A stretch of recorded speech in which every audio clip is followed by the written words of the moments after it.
Hey everyone, I'm Stephanie, and I believe that all readers should read children's literature, especially adults. So that's what we do on the KidLit Love podcast.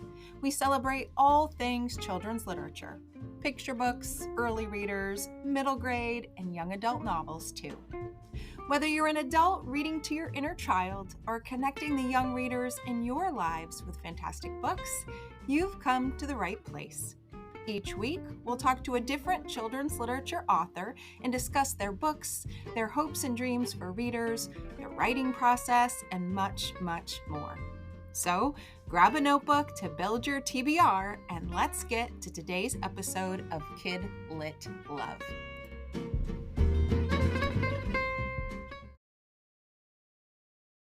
Hey everyone, welcome back to another episode of the KidLit Love podcast. I'm Stephanie Affinito, your KidLit Loving host, inviting you back to another bookish conversation with a children's literature author. Today, I'm talking with Nancy Castaldo. Nancy has written over 24 books in the children's literature space to inform, inspire, and empower her readers about the world around them. Titles like The Farm That Feeds Us, Sniffer Dogs, The Story of Seeds, and Totally True Adventures, The Race Around the World, have quenched readers' curiosity and expanded our knowledge. She's here today to talk about two of her newest books, Whales in the City and Riverkeeper, Protecting an American River. Both books continuing her tradition of bringing the natural world to readers. I can't wait to talk with her about both, so let's get right to the episode. Nancy, welcome to KidLit Love. I'm so glad to talk with you today. Well, thank you for having me. I'm so happy to be here. Too. I have a special place in my heart for nonfiction, especially nonfiction, picture books, especially books that they tell me something that I didn't know before. They open up my eyes to a perspective that I may not have considered. And both of your books did that for me for sure today. So I can't wait to talk about them both. But before we do, I, of course, want to talk about you.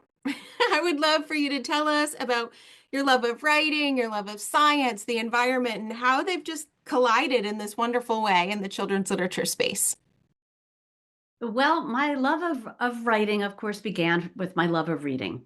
And my parents were wonderful readers themselves and always handed me books. And I loved our trips to the library and would come back with piles of books and reading books. And my mom had her bookshelves, and my dad had his bookshelves, and I would dive into their stories and their books as I grew older. And when I went to college, I wanted to kind of meld some of that together. And I actually entered college as a dual major of biology and English because I also loved science. And it's hard to it's hard to separate those two for me. I loved reading so much, but I also loved the outdoors. If you didn't find me with a book, and often when I was a kid, I would be reading a book in a tree. You find me, digging under rocks and looking for salamanders and frogs and all of that. So I set to combine those in college, and I actually ended up doing that. I served as the president of the science club, and at the same time was also the co-editor of the literary magazine. I did an internship at Audubon magazine where those sort of tied together. And at the end of my college career, which actually was in the Hudson Valley, I was featured in the College View book of the time as having creative combinations. So I'm still combining those things today. Yeah, it's such a good life lesson, I think, to listen to you that you don't have to choose. You can like multiple things. You can be, what's the new word that's around, like multi-passionate, and figure out how to blend them together. And you have taken two things that do seem at a bit of opposition, right? You usually think of the reader who's Yes. snuggled away inside versus the outdoors person. And you've made it work in a really beautiful way. It's inspiring to hear how you did that. I love it. Thank you. It's I can't also move forward without saying that I also had fabulous teachers that encouraged me to do that. Yeah. And our educators, do that from the day we enter school until the day we leave. And I had some great ones. I had an English teacher in high school that just nudged me to enter, poetry competitions and get things published when I was still in high school. So yeah, it's that educators and librarians have such a role to play in how we craft our lives, Yeah. especially for creatives. Yeah. And of course, as a children's literature podcaster, an educator, I know just how important books are. They are eye openers, they are sparks, they are you know, giftable empathy machines. They are everything. But I think then knowing the backstory behind the author and how they got to that point is just as much as a gift to listeners who are trying to figure out how they can bring everything together. So I feel so selfish on the podcast when I get to ask, like, tell me how you did it. Tell me what your backstory is. But I really do think yours is so inspiring because it just connects those things that you love together so much. And it shows in the books, right? You can feel that excitement and that passion on the page. Thank you. Thank you. That's what every I think writer strives for is Yeah. to spread that passion to our readers. Yeah. So then I'm going to ask a big question that says, how do you do that? I would love to know how you take your nonfiction books. You're exploring so many wonderful aspects of the natural world. What does that process look like for you from the researching to the gathering to the writing, all of it? Well, I have to admit, I think that the research is actually the part that I love the absolute most out of the writing process. Um, it's a scavenger hunt. It's digging around in all things I love. It's when I can wear so many different hats. I could spend the day with a scientist in the field or on the phone in places that I could only dream about. And as a person who has a background in science, um, I'm sort of like living all those fantasy lives. I'm sort of, like taking part a little bit and learning about each of those things. And then I can move on to something else that I absolutely love. So I try to find the subjects, the things that fascinate me, I hope will also fascinate my readers. And I try to find those topics that they may not know as much about, but also I want to take them along with me. And I hope that I do that with my books. I hope so many of my books have my own photography, so that's a big part of my research is going to a lot of these places and taking photos to accompany my stories. And even if those photos don't end up in my books, they inform my books. They inform my writing as well. And and I think there's no magic sauce, so to speak. It's basically, I think I also love teaching Yeah. and have spent a lot of time in the classroom in various capacities. I'm a National Geographic certified educator, and I've been a substitute science teacher, and I love teaching. So I love writing for kids and bringing them along with me on these journeys and adventures. I bet you have fun during your day.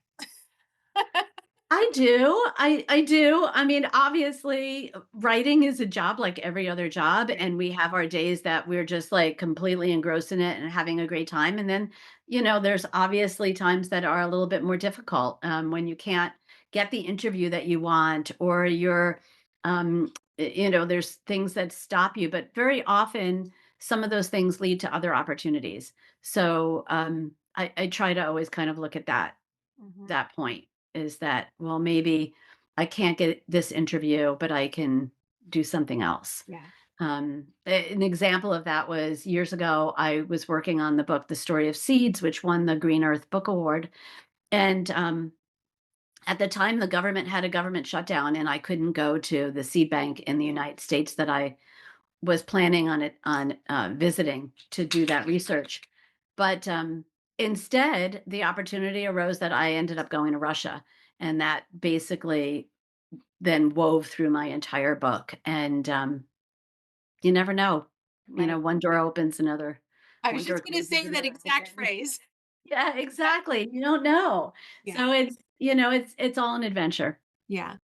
And then that adventure of wherever it leads you, you get to take us on as you tell the story of the books. Yes. So, how do you choose which aspect of the natural world, of the environment? The two books we're talking about today, Whales in the City and Riverkeeper, even just from the titles, they could probably see some of the connections, but in those books, there's a nice connection to New York State, which as a fellow upstate New Yorker, I really appreciated. But your other books explore all sorts of things. You mentioned the story of seeds. I think one of my favorites was The Farm That Feeds Us and getting that appreciation for all that has to happen before I can sit down at my dinner table. How do you decide which content's going to come to life in a book at that moment? Well, for these particularly, New York State focused, Hudson Valley focused books, it was kind of fortuitous. I live in the Hudson Valley. I've grown up on the in the valley, in different places along the Hudson River. And years ago, I wrote a book called River Wild. And initially, when I had proposed that book, it was centered on the Hudson River. And my editor wanted to expand that to North American rivers, so it was an activity book and focused on North American rivers. And that was years ago. And then the pandemic happened here. And the pandemic really kind of shut down some of my travels outside the area, to other places and other things that I'd love to write about. But I live in the Hudson Valley. I didn't have to go far for this. And at one point, I was taking a ride up the Hudson River on the Metro North train to my house with two friends from the Midwest who were visiting. And I was telling them all about my river, and I was pointing out things as we drove up the river, and I was saying, like, "That's where I grew up, and that's this, and that's that." And then I started telling them about the story of the whales coming back and how it was so dirty when I was growing up, we couldn't really swim in it, and how it's cleaner, and one of them turned to me and said, "Write that." And There you sometimes go. we kind of forget what's closest to us Yes. and the stories that come to our lives every day that often we don't think about for writing. Yeah. We don't think about the ubiquitous elements, that are going on all around us. And these two books were basically born out of that time where I was able to focus completely on the world literally right around me Yeah. and not have to go outside of that. Yeah. So let's talk specifically about Whales in the City. This one is a picture book. And we kind of have a little backstory now about the inspiration behind it, but I would love for you to give listeners an overview of that book as if they hadn't read it yet, and just explain what they might expect to find in there. Well, this book, which is beautifully illustrated by a Hudson Valley illustrator named Chuck Gronick, who grew up actually in the Netherlands and now lives in the Hudson Valley.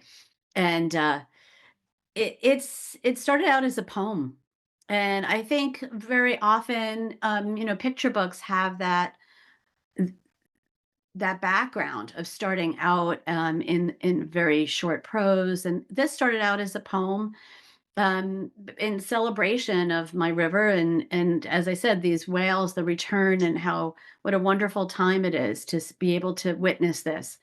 Um, so it starts out from the whales' perspective, and it starts out talking about this river of theirs Yeah. and how they lived in it and how they then had to leave it, and then it shifts to a human voice talking about how the river became unclean for wildlife and for humans, and then the whales return, and it kind of all comes together with the people giving their voices, lending their voices to work together. I try at this point in our world to give as much conservation optimism as I can, and I love success stories and I love sharing those with my readers.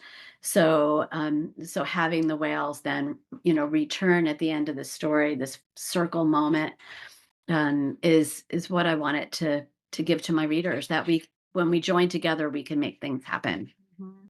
I think that's one of the best messages we can get out of this. It doesn't have to be my river. It can be your river. It could be your park. It could be your town. You know, Right. And I think that's why I loved the format so much. And I'm so glad you explained that for they can have a really clear vision, even not having read the book yet, of it starts out from the perspective of the whales and then we see what has happened and then we see them come back. And I think that getting that inside view just automatically makes you think, for me it was easy because that is my river. I'm living right near you. So I was like, oh yes, perfect connection. But for anybody else, it makes it more personal, I think, that way when you get both of those perspectives of what's happened, um, how have things changed. I loved the way that you chose to structure that. thank you. Thank you. It's nice to, think about that and think about that. It's not always human centric, Right. that, everything else has its place and also has its timeline. Its time is existing alongside ours. So I kind of hope that that's what it did. Yeah. It just makes you get that appreciation of something that you might not think about every day. I know when I was reading it, I was like, wait, whales? Really? There were whales? There are whales? I was like a little kid wonder, at first, and I thought, wait a minute, Stephanie, you should know this. You should know this stuff. You should have known what was happening because what I love about your book too is you have this wonderful collection of information in the back. You've got the author's note, you have whale facts, you have information about the Hudson River, people who were important, what we can do. I'm guessing now that I've gotten to talk to you that that is another way of how you're blending both of your worlds together. And I'd love if you talk about that back matter a bit and why it's so important. I think that I always want my books to be a jumping off point. Mhm. And having that back matter provides that. And it's always been something in my books that I really feel passionate about including. It's always exciting to me when an editor says, we Yeah. have room for back matter. And I think, honestly, in nonfiction, over the course of my career, I've seen editors embracing that more and more. I know that teachers and librarians really love that aspect of it as well because they can then use it as a jumping off point and go to different things. So for me, it's sort of like putting in all of the fun little facts and things that don't go in the book, Yeah. that don't necessarily fit with the way I'm telling the story, but are things that I'd love to share with kids. And for that kid that wants to know more, at the end, there are resources there for them to enjoy and to see that there's ways that they can help, that there's something that, that's part of what you said earlier about me. I love to empower my readers. It gives them those little tools Mhm. at the end. And now knowing more about the research that you do, I can see how you just want to plug in as much as you can and share as much as you can with readers, which actually is a nice connection to the second book. We're going to talk about Riverkeeper. Um, it is not a picture book. Well, how would you describe this? It is Hmm, a it wonderful nonfiction book with lots of pictures for a little bit older readers. I would say it's a very highly illustrated, photographic book for older readers, later elementary, middle school readers, probably grades 4 and up, going through 8th grade probably. And th- uh, that's it. It is. Here's your starting out book, and then in a year or two, you're going to want to dive into this book Yes. as the second. It's also great for librarians or teachers who have those students in their class that need that next book, Mhm. or that also needs something a little easier, or picture books can be used in middle school very well too. So they both are very coordinated to be companion books, different publishers, but they both give the same message of conservation optimism, and also show students or young readers how we can all make a difference. And I really can't emphasize that enough. The Riverkeeper, I when I did the initial book on called River Wild years ago, I interviewed every riverkeeper in the United States, Wow. and it was fascinating. And the point of that was to show my young readers that anybody can be an advocate for a river, whether they're a lawyer or a river rafting guide. All of these people have a role. So Riverkeeper, my book Riverkeeper, is about that job of being a riverkeeper. It's also the name of the organization for the Hudson River that has basically formed that job. So the Hudson River is instrumental in the formation of having the river keepers that we have all over the world at this point. Mhm. So it gives a firsthand look as what that entails. A firsthand, really interesting look. You've got history, you have people, you have laws, you have way to help, you have ways to enjoy it. You have a lot of things rolled in there. And you mentioned that I want to make sure listeners know too that there are a lot of your own photographs from your own personal research. Yeah. It's got to be exciting to see. Yeah, I love taking having my own photos in my books, and I have, I don't know, I think 6 other books that have my photos in them. And for this one, it was wonderful. Again, it was during the pandemic, so this was a book that I was able to research and write in the time that we were quarantining. We were away from folks, because I was riding up and down the river in the patrol boat, Yeah. and having a glorious time being on my river that I love so much, and spending the time with folks from Riverkeeper, from the organization, in the different communities, and showing how they do their job, which is I've watched as a resident of the valley for my whole life, and seeing the change over the river. So it's just again, a really positive way to look at people who make a difference. It's also a really great way to look at something that came out of COVID. It's this wonderful product now to share. And again, sometimes we don't turn the lens on our local things, Yeah. on things that are so close to us. I always get a kick out of people who live in New York State and say that they've never been to some of the most iconic tourist spots in the state, and that's true anywhere, wherever you live, right? Yes. And there's something special about actually almost like becoming a tourist in your own area Yeah. and appreciating what you have locally, that sometimes is taken as being too common.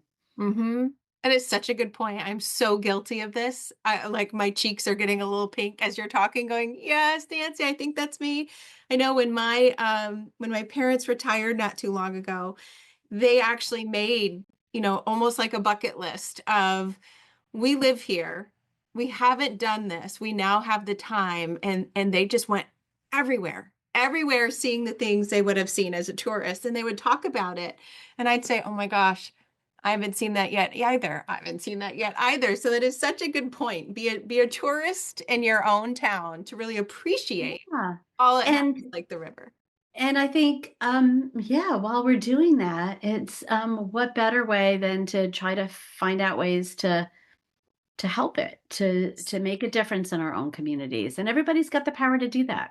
Yes. Um, and we're all guilty of not going to places. There are places I haven't been either. I will confess I haven't been everywhere. But it's fun to set out and do that exploration. Well, maybe the places you haven't been yet will be the spark or the impetus for whatever next book might be coming your way. That's true. That's true. So Riverkeeper is coming out on Earth Day, right? So listeners can get ready for that one. Yes. Wonderful. Do you have any, in your mind as you think forward? I know that these are two new books that have just been published or will be published, but is your mind always going with that next topic, that next thing? Oh, most definitely. I mean, the brain always goes, and not all of those ideas will become books. Right. And for me, I started out writing magazine articles back. As I said, I started out working at Audubon Magazine, but I also wrote magazine articles for many, many different publications, and mostly about nature, about the planet, about travel. And I find whenever I come up with a story idea or something that intrigues me, I have to go through and figure out, well, who should I tell this story to? Who's my audience for this story? What is the best way for me to tell this story? And sometimes that's a picture book, sometimes it's middle grade, sometimes it's young adult. Right. So yeah, the ideas uh, are. I remember hearing many years ago. I sat down with Jane Yolen, who is one of my favorite children's storytellers, and she said if she this was decades ago, like when I was first a budding little writer, and she said if I died tomorrow, I would like. If I didn't get another idea tomorrow, I would have enough ideas to write for the rest of my life. And I thought, how?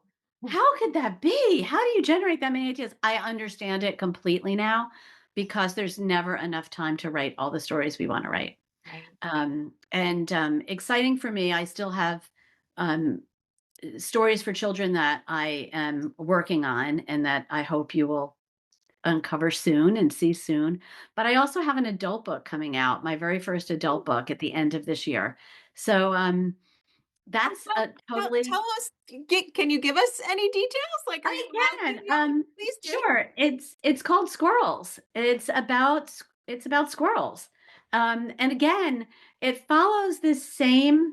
I always say there's like a web, that or a thread that goes through all of my books, and that is, making a difference, telling stories about little known things that we may overlook and not pay attention to. Squirrels are, one of the most ubiquitous little mammals around, and yet there's probably, as looking at the abundance of scientific material around so many mammals, there's probably the least around squirrels because they are pretty much I don't want to say they're ignored. They're not ignored, and there's some great squirrelologists out there, but we don't tend to look at them because Right. they're around our corner. So it's the title of it is called Squirrel colon how a backyard forager has shaped our world, and it's coming out from Island Press. So I'm really excited about that. And again, this was a book for adults Mm-hmm. and yet in writing that book I was inspired by the stories that I heard, the scientists that I spoke to, and I'm hoping that there's a couple of other maybe kids books that will kind of find their way to bookshelves from that. So a lot of times a book informs what I'm going to write about in the future because there's so many stories when you do research that can't all fit into that one book. Right. They take the shape of many other things. So we'll see. I can't wait to look at that one. Well, obviously I live in upstate New York. We are surrounded by squirrels. I chat with them on my daily walks. We had one came down through our chimney on Thanksgiving a couple of years ago, running through our house, scaring the entire family. So I love them. I love them, and I can't wait to Well, take a look at that. like Ellie Kemper says, she wrote a book called My Squirrel Days. Everybody's got a story. Yes. Yeah. It's So yep. I'd love to ask you one last thing before we wrap up, which is how do you collect those ideas or hold on to them? Are you a notebooker, a big giant Google Doc person? Do you have sticky notes covering a wall somewhere? How do you keep track? No, I'm speaking to you from my office right now, and I am a collector of journals. I am a paper person. Yes. I have to the side of me right now. I have a stack of unused, and I always use like the same journals. Yep, Like I'm kind of addicted. Everybody kind of gets addicted to we do. a certain brand or whatever. And I've got my little stack like waiting, and I usually have like one per book.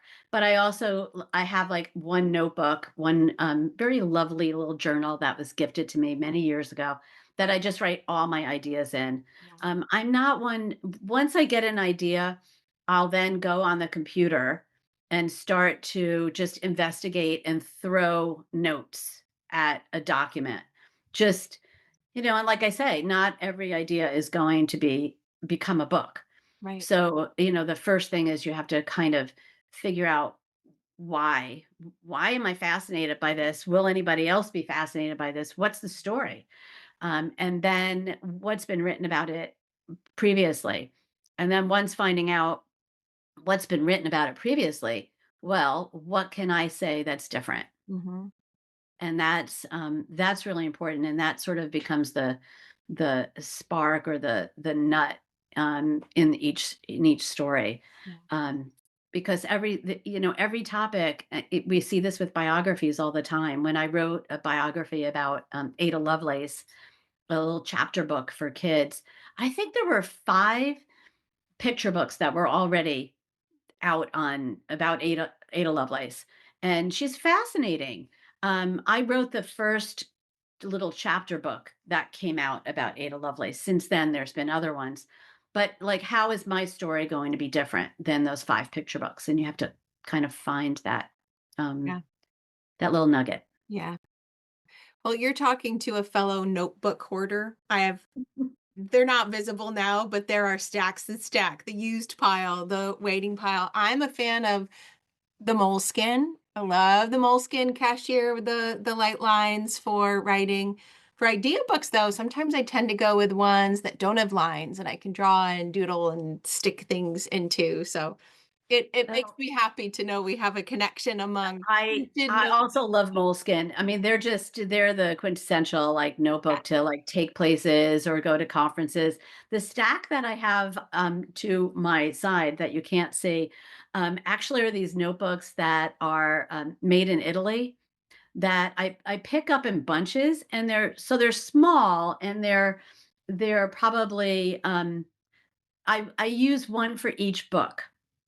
So they're a separate, separate little entity, and, yeah, when I find them, whenever I find them, I gather them up, and yeah, and I have this stack, they're all the same size, and I just one for each book, and then I could put all my notes and interviews and whatever it is in that one notebook. Yeah. Um, yeah, I love they're that. great. I have a similar stance towards the notebooks where like when there's a new project or there's a new something like that new notebook signifies something really good is coming. So I could just imagine them all stacked up and next It to the published book versus the notebook that started it. Oh, so good. It certainly does.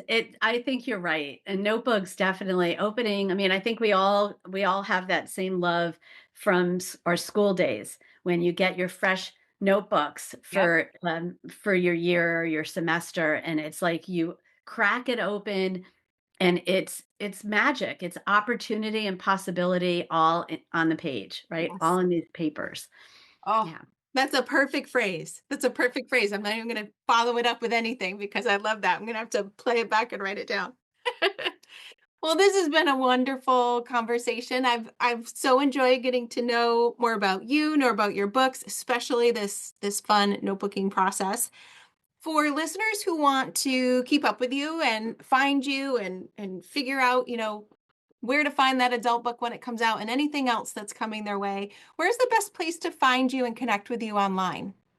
I am very well connected online. I have my own website, which is just www.nancykastaldo.com.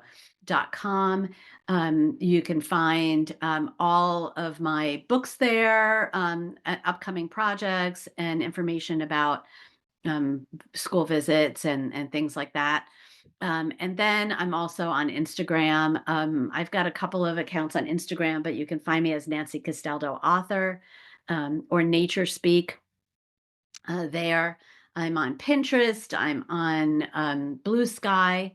Again, Nancy Castaldo author is basically the best way to find me. Is adding author to the end. And yeah, I think I'm on everything. I'm still on Twitter. Or X. I'm on Facebook. Facebook. I have an author page. So Okay. all of it.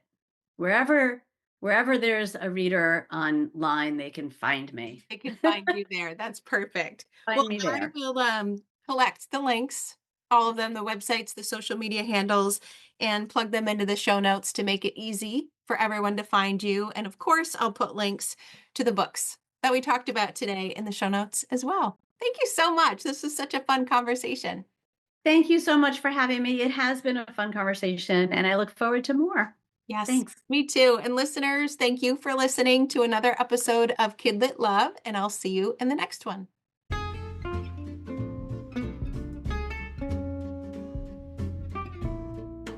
Thanks for listening to today's episode of the KidLit Love podcast. You'll find links to all the books, resources, and ideas mentioned in the show notes at alitlife.com. And if you want more, you might like to listen to my other podcast called Get Literate. It's a podcast that explores all things books and reading, notebooks and writing, and everything in between to build a life you love. One more thing. If you love what you listened to today, please take a moment to rate and review the podcast, or take a screenshot of the episode and text it to a bookish friend. This helps the podcast grow and builds our bookish community of KidLit Love. Thanks for listening.